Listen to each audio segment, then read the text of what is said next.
Seconds out as Europe and America lock horns. It's twice as big versus twice as fast.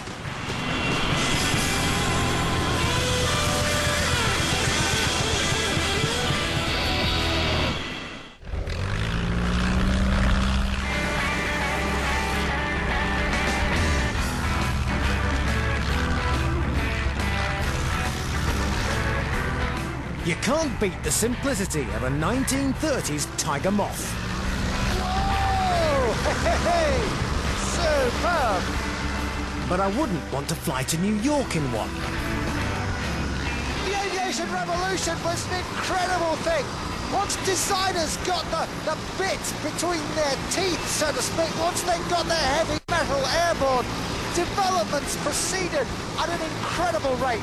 Within 30 years of the development of the Tiger Moth, two teams of designers were at work developing the most unimaginable creation. One team decided to build a plane twice as big as anything else in the sky, but the other team went for speed. They wanted to bring supersonic flight to the masses. A succession of military aircraft had already exceeded Mach 2, that's twice the speed of sound, but they were highly dangerous and very often lethal to their crews. Who on earth would dream of putting 100 passengers in a civilian airliner, sipping champagne in air-conditioned comfort, where you could go to the potty and not even think about spilling your coffee? Just who would be so crazy? Well, try the politicians of France and Britain.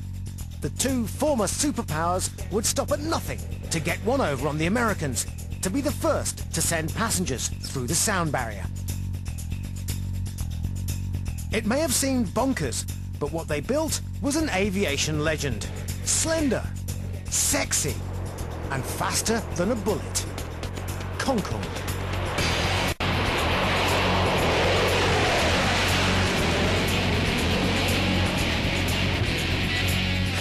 Flying at 1,300 miles per hour, it barely worked up a sweat. And if that's hard to believe today, imagine what people thought back in the 1950s when designers announced their plans.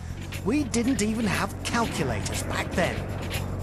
If they wanted to fly passengers at Mach 2, designers would have to overcome a series of enormous technological hurdles. Concorde, of course, was going to be subject to temperatures and pressures and heating effects which no passenger aircraft had ever been subjected to before. In fact, Concorde grew by 10 inches on every single flight and then shrank back again at the end when it got back on the ground, simply because of heat expansion. And nobody knew what this would do over time to the structure of the airplane. Friction on the airframe would heat the body of the plane to a scorching 127 degrees centigrade. That's hotter than any other passenger airplane.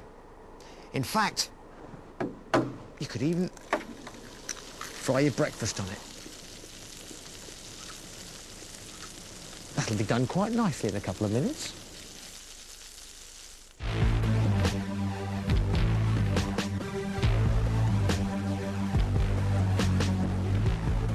Whilst the Europeans were betting their shirts and everybody travelling around at twice the speed of sound, for Boeing, their vision of the future was very different.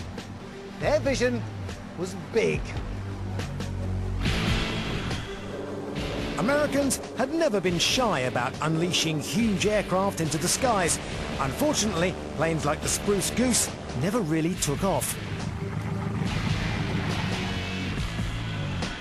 By the 1960s, the success of Boeing's early jets had convinced them that the time was right to bring out their specially extended tape measures.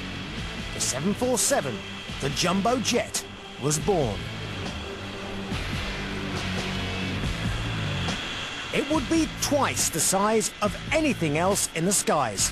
A quantum leap in aviation. Boeing were betting on the jumbo being a winner with the airlines. More space meant they could carry more passengers, 400 of them, and, almost as importantly, more freight. Well, that was the theory. The reality almost led them to bankruptcy. The 747 was a huge gamble for Boeing. In fact, during production, the company went $460 million in debt. Somebody put up a billboard outside the production plant. It read, "Will the last person to leave Seattle please turn out the lights?"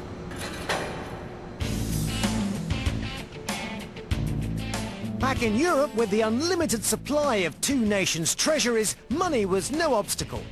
But working out how to get their new plane through the sound barrier was.